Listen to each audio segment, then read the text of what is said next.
नमस्कार, मैं झिलमिल कश्यप, बीबीएससी एंड एएच की द्वितीय वर्ष की छात्रा आप सभी का आईवीआई पॉडकास्ट की इस श्रृंखला में स्वागत करती हूँ। आज का हमारा चर्चा का विषय है दुधारू पशुओं में प्रसव से पूर्व तथा प्रसव के पश्चात की जाने वाली देखभाल।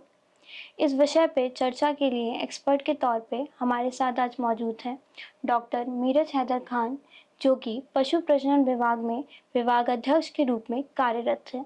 धन्यवाद सर आईवीआई पॉडकास्ट में आने के लिए। धन्यवाद मैडम। प्रसव का समय माँ और बच्चे दोनों के लिए बहुत अहम होता है। प्रसव के समय की जाने वाली देखभाल न सिर्फ उनके जीवन के लिए बल्कि दूध उत्पादन व किसान की आमदनी से भी जुड़ी होती है। प्रसव के दौरान किए जाने वाली देखभाल से न सिर्फ नुकसान कम होता है बल्कि देश की अर्थव्यवस्था भी मजबूत होती है। तो आइए अपने एक्सपर्ट से जानते हैं कि प्रसव से कितने दिन पूर्व तथा प्रसव के कितने दिन पश्चात तक देखभाल की जानी चाहिए। धन्यवाद मैडम। सर्वप्रथम तो मैं अपने सभी किसान भाइयों को हार्दिक स्वागत और नमस्कार करता हूं इस कार्यक्रम में। जैसा कि मैडम आपने बताया कि ये विषय जो है प्रसव से पूर्व तथा प्रसव के बाद दुधारू पशुओं की देखभाल कैसे की जानी चाहिए, ये विषय बहुत महत्वपूर्ण है उन किसानों के लिए जो दुग्ध व्यवसाय से जुड़े हुए हैं या दुग्ध व्यवसाय को प्रारंभ करना चाहते हैं, या ऐसे किसान जिनके पास दुधारू पशु ऑलरेडी है, अपने प्रयोग में लाने के लिए, अपने यूज में लाने के लिए वो दूध का उत्पादन करते हैं। तो ऐसे किसानों के लिए ये बहुत महत्वपूर्ण विषय है। जैसा कि आपने पूछा कि कितने दिनों पूर्व और कितने दिनों बाद तक उसकी देखभाल करनी चाहिए, मैं इस विषय में ये कहना चाहूँगा कि दुधारू पशु का प्रतिदिन नियमित रूप से देखभाल करना आवश्यक है। हर रोज करनी चाहिए, जिस दिन से वो पशु गर्भ धारण करता है और प्रसव होने तक नियमित रूप से देखभाल जरूरी है। लेकिन प्रसव से 2 महीने पहले और प्रसव के 2 महीने बाद तक विशेष ध्यान रखने की जरूरत होती है। तो इस अवस्था में या इस ड्यूरेशन में, इस अवधि में अगर आप उसे विशेष ध्यान रखेंगे तो ना सिर्फ उसकी आने वाली अगली प्रजनन क्षमता पे सकारात्मक प्रभाव पड़ेगा, बल्कि मिल्क उत्पादन में या दुग्ध उत्पादन क्षमता भी अधिक हो जाएगी। सर, मेरा दूसरा प्रश्न यह है कि दुधारू पशुओं की देखभाल किस प्रकार की जानी चाहिए। जैसा कि मैंने आपको बताया कि दुधारू पशुओं की 2 महीने पहले, प्रसव से 2 महीने से पहले से लेकर के प्रसव से 2 महीने बाद तक विशेष रूप से देखभाल की आवश्यकता होती है। तो मैं इसको 2 चरणों में बांटता हूँ। पहले स्टार्ट करते हैं प्रसव से 2 महीने पहले क्या-क्या देखभाल की जानी चाहिए। नंबर 1, सबसे पहली जो चीज़ हमें करनी है वो उसको सूखा करना है, मतलब दूध को सुखाना है, ड्राई करना है एनिमल को।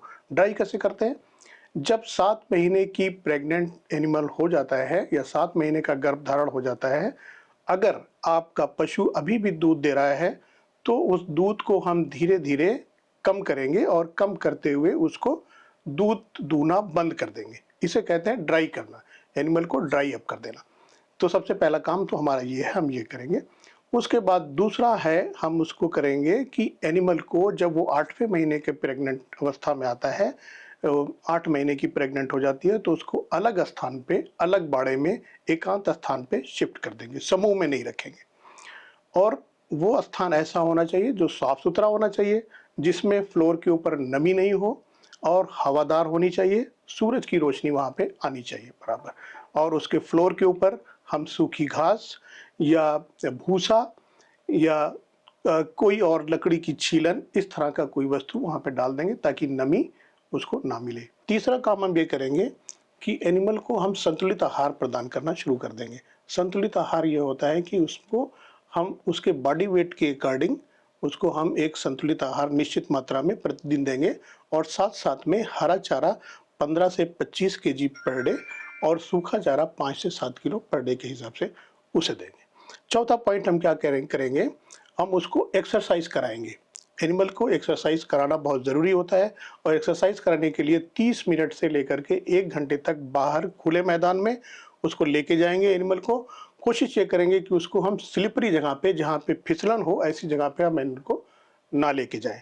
पांचवा पॉइंट जो ध्यान रखने की ज़रूरत है किसान को, कि उसका जहाँ पे एनिमल को आपने रखा है, जिस बाड़े में, उसका फ्लोर जो है वो आगे की तरफ थोड़ा सा ढलान होना चाहिए और पीछे की तरफ से थोड़ा सा उठा हुआ होना चाहिए, जिससे कि प्रोलैप्स की संभावना खत्म हो जाती है।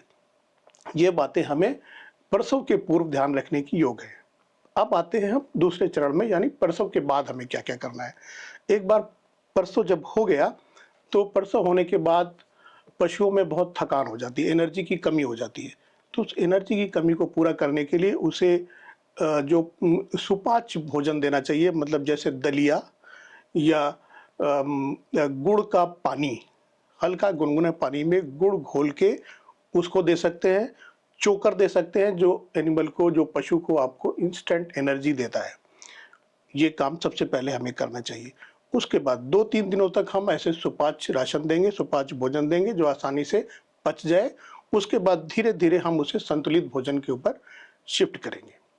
दूसरा पॉइंट जो हमें क्या करना है, उसका जो हल्का गुनगुना पानी में, 1 बाल्टी पानी में 1 चुटकी भर पोटाश उसको घोलेंगे। पोटाश के पानी से उसका पीछे का जो जननांग का एरिया है और या पिछले पैरों का जो एरिया है उसको हम अच्छी तरह से साफ कर देंगे, क्लीन कर देंगे। तीसरा पॉइंट, प्रसव के टाइम पे बहुत सारी मिट्टी या डस्ट, धूल, ये सब चीज़ अडर में लग जाती है, थनों में लग जाती है। उसको भी हमें अच्छी तरह से गुनगुने पानी से साफ करना है, धोना है, उसके बाद सुखा देना है। नहीं तो आगे जाके थनैला रोग, जो आपने सुना होगा, वो थनैला रोग होने की संभावना रहती है। ये चीज़ें आपको ध्यान में रखनी है और उसके बाद फिर हमें एनिमल को रेगुलरली थोड़ा बहुत एक्सरसाइज रोज़ करानी चाहिए। सर, जैसे कि आपने बताया कि हमें दुधारू पशुओं की देखभाल किस प्रकार करनी है।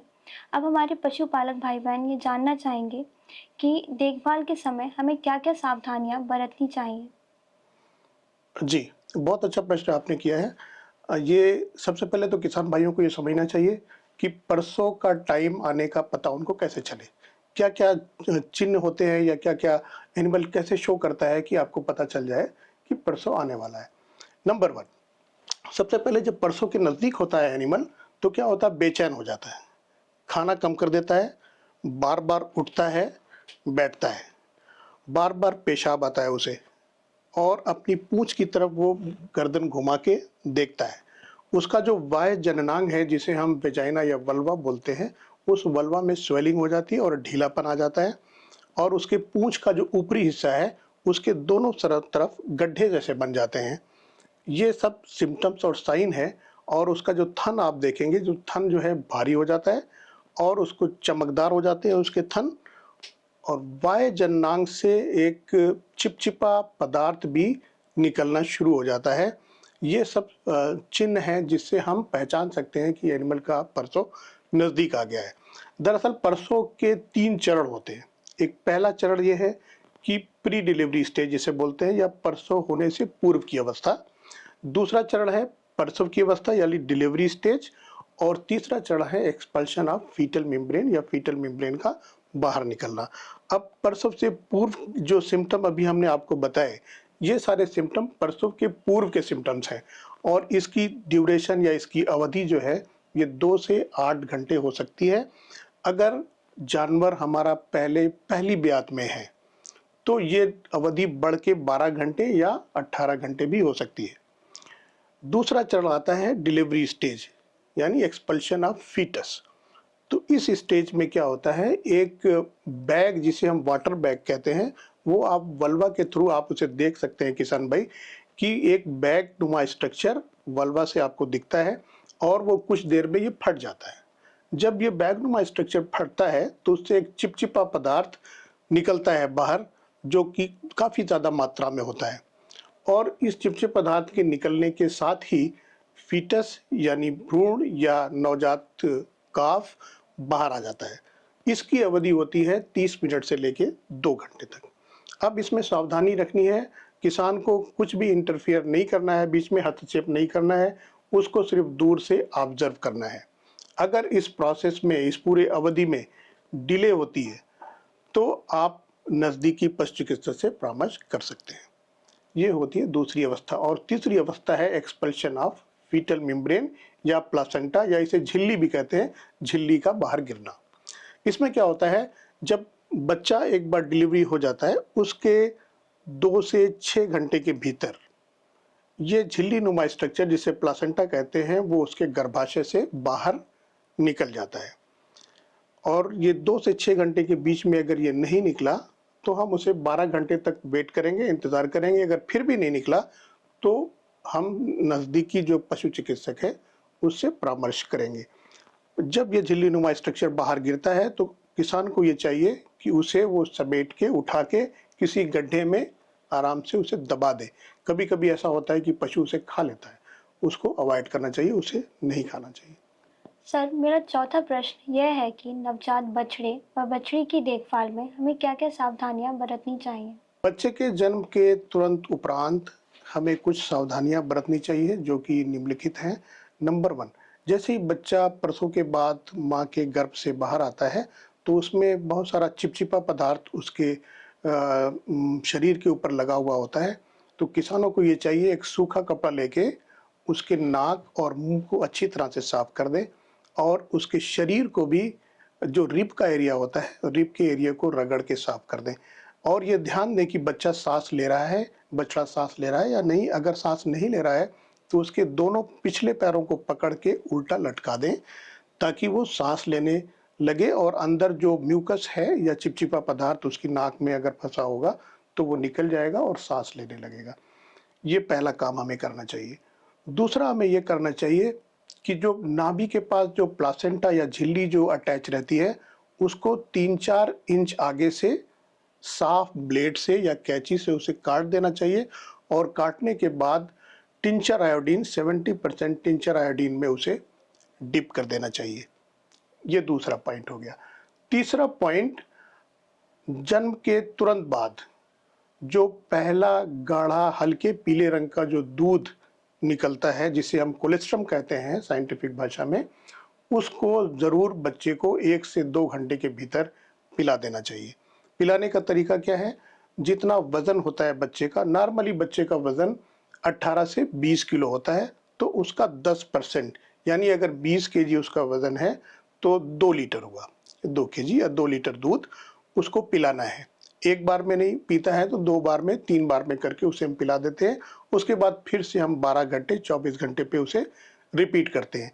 ये गाढ़ा पीला दूध जो होता है इसमें रोग प्रतिरोधक क्षमता होती है बहुत ज़्यादा, जो कि बच्चे को संक्रमण से बचाती है।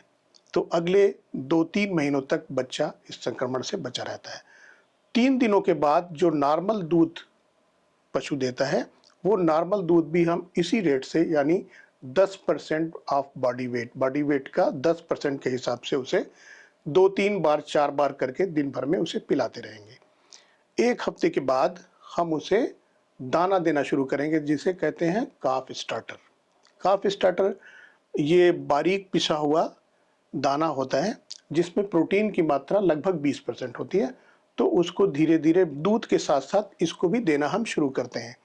और हम हरा चारा अभी इस स्टेज में नहीं देंगे क्योंकि हरा चारा देने के लिए कम से कम 2.5 से 3 महीने का समय चाहिए। 2.5 से 3 महीने के बाद जो बछड़ा है या बछिया है वो हरा चारा खाना शुरू करती है। जनरली 2 महीने के बाद हम बछड़े को गाय से अलग कर देते हैं और उसे हम अलग स्थान में रखते हैं। और चौथा पॉइंट जो ध्यान देने योग्य है, ये पैदा होने के तुरंत बाद बछड़े को माँ से अलग दूर स्थान पे रखना चाहिए। ये एक अलग शेड में रखना चाहिए जो कि सूखा हो, हवादार हो, जिसमें रोशनी आती हो और उसका फ्लोर साफ सुथरा हो, सूखा हो और उस फ्लोर के ऊपर हम पुआल, भूसा या लकड़ी की चूरन, इस तरह की या सूखी घास हम उसे बिछा सकते हैं। सर, गर्भावस्था के दौरान पशु पोषण भ्रूण की वृद्धि में बहुत महत्वपूर्ण भूमिका निभाता है। इसीलिए हमारे पशुपालक भाई बहन ये जानना चाहेंगे कि संतुलित आहार क्या होता है और वह इसे किस प्रकार अपने घर पे बना सकते हैं। जी मैम, बहुत अच्छा प्रश्न आपने किया है और बहुत सारे किसानों को भी ये जानने की उत्सुकता होती है कि संतुलित आहार क्या होता है और इसे हम कैसे बना सकते हैं अपने घरों में। तो मैं आपको बताना चाहूँगा, संतुलित आहार मतलब ऐसा आहार जिसमें शरीर की वृद्धि के लिए और शरीर की ऊर्जा के लिए सभी पोषक तत्व मौजूद हों, ऐसे आहार को हम कहते हैं संतुलित आहार। अच्छा, क्या-क्या पोषक तत्व होते हैं एक एक आहार में? उसमें सोर्स ऑफ एनर्जी मतलब एनर्जी का सोर्स होता है, प्रोटीन का सोर्स होता है, उसमें खनिज लवण होते हैं और उसमें विटामिन होते हैं। ये 4 तत्व होते हैं कोई भी संतुलित आहार में। अच्छा, ये सारे तत्व, ये सारी सामग्रियाँ हमारे घर पे भी मौजूद हैं, किसानों के घरों में मौजूद होती हैं हम इन्हें एक निश्चित मात्रा में अगर निश्चित अनुपात में मिलाएं तो हम संतुलित आहार बहुत आराम से बना सकते हैं। ऐसे तो मार्केट में संतुलित आहार बहुत सारे ब्रांड्स के अवेलेबल हैं, किसान वहाँ से भी डायरेक्टली जाके खरीद सकते हैं, लेकिन मैं उनको यही सजेस्ट करूँगा कि आप अपने घरों में इसे बनाएँ। तो मैं आपको इसकी क्या-क्या अनुपात में कैसे-कैसे मिला सकते हैं, मैं इसका एक थोड़ा-सा छोटा विवरण आपके सामने रखता हूँ। सबसे पहले एनर्जी के स्रोत क्या-क्या हैं? एनर्जी के स्रोत में जो सीरियल्स जितने भी सीरियल्स होते हैं हमारे पास, जैसे कि राइस, ब्रोकन राइस हो सकता है, व्हीट या ब्रोकन व्हीट हो सकता है, जौ, ज्वार एंड बाजरा। ये सीरियल हैं। इन सीरियल्स को हम 20 से 30% लेते हैं। कोई भी एक सीरियल ले सकते हैं, ज़रूरी नहीं है कि हम सभी लें। इन पाँचों जो हमने बताए, ब्रोकन राइस, व्हीट, जौ, बाजरा, ज्वार, इनमें से कोई भी आपके पास है तो आप 20 से 30% वो ले लीजिए, ये एनर्जी का स्रोत है। और दूसरा प्रोटीन का स्रोत। प्रोटीन के स्रोत में जो खल होती है हमारे पास, जैसे कि सरसों की खल, मूंगफली की खल, बिनोला या सोयाबीन की खल, इस खल को हम 30 से 35% ले सकते हैं, इनको मिला लीजिए इस अनुपात में। और तीसरा जो है फाइबर और एनर्जी का स्रोत, जो कि जनरली बाई प्रोडक्ट होता है सीरियल का, जैसे कि bran, wheat bran, rice bran या मोलेसेस, इसको हम 15 से 25% मिलाते हैं, 15 से 25% ये मिलाएंगे। और चौथा खनिज लवण ज़रूर मिलाना चाहिए, उसको 2% के अनुपात में हम सारे राशन में मिला देंगे। खनिज लवण क्यों मिलाते हैं? क्योंकि शरीर में जब प्रसव के बाद दूध देता है जानवर, तो दूध में बहुत मात्रा में कैल्शियम की ज़रूरत पड़ती है, फास्फोरस की ज़रूरत पड़ती है मांसपेशियों को काम करने के लिए, एनर्जी प्रदान करने के लिए, इसलिए हम उसमें खनिज लवण 2% के हिसाब से मिलाते हैं। और चौथी बात हो गई विटामिन्स। विटामिन्स जो है हमें हरे चारे से मिल जाती है प्रचुर मात्रा में, यानी आप 20 से 30 केजी पर पशु आप उसे रोज हरा चारा दे सकते हैं। और हरे चारे के साथ साथ में आप उसे सूखा चारा भी देंगे, 5 से 7 किलोग्राम सूखा चारा आप उसे हर रोज प्रदान करेंगे, तो इस तरह से आपका एक संतुलित आहार बन जाता है। ये संतुलित आहार आप उसे हर रोज दे सकते हैं। एक चीज़ और मैं उदाहरण देके आपको बताना चाहूँगा कि जैसे आपके पास एक पशु या एक गाय है या भैंस है जो 10 लीटर दूध देती है, तो आप उसे कितना राशन, कितना आप संतुलित आहार उसे देंगे? तो सबसे पहले एक मोटा-मोटा हिसाब ये है कि एक न्यूनतम राशन उसे देना है, जिसे मेंटेनेंस राशन कहते हैं, जो कि 2 से 3 किलो होता है। 2 से 3 किलो आप उसे देना है, न्यूनतम बैलेंस राशन। और पर 2.5 केजी मिल्क, यानी 2.5 केजी मिल्क पर 1 केजी एडिशनल देना है।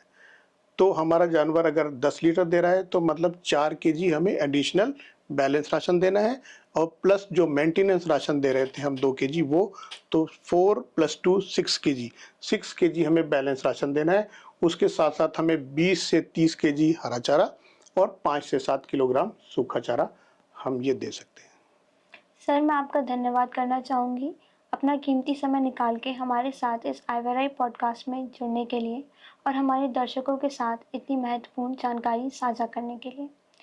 साथ ही मैं अपने दर्शकों का भी धन्यवाद करना चाहूँगी जो इस पॉडकास्ट में अंत तक हमारे साथ जुड़े रहे।